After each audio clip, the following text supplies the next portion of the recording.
Quand vous prenez la constitution de la RDC, vous verrez qu'on a dépouillé le président de la République presque de tous les pouvoirs.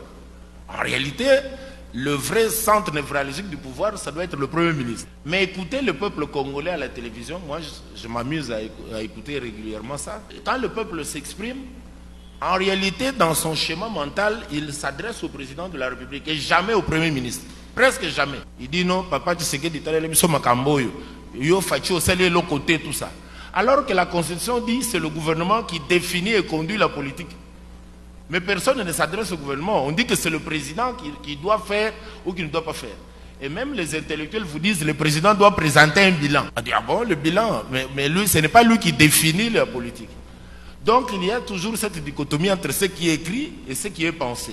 Ce qui est pensé par le Congolais, c'est que nous voulons un régime qui ressemble au régime que nous avons dans nos villages. On ne peut pas avoir un chef qui ne fait rien. Or, dans notre constitution, nous avons voulu un chef qui dort et un premier ministre qui travaille avec son parlement et tout ça. Donc, il y a tout ce dichotomie, pas seulement en droit constitutionnel, mais en droit de la famille, en droit des personnes, en droit des biens, dans tous les domaines.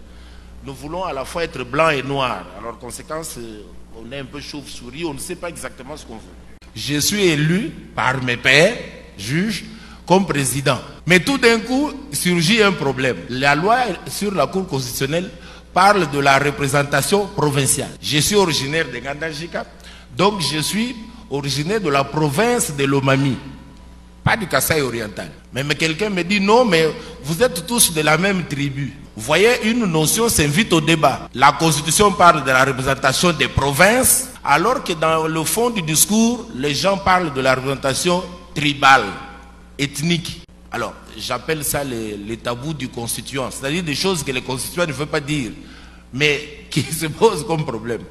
En d'autres termes, nous devons nous entendre sur comment organiser notre vouloir vivre ensemble.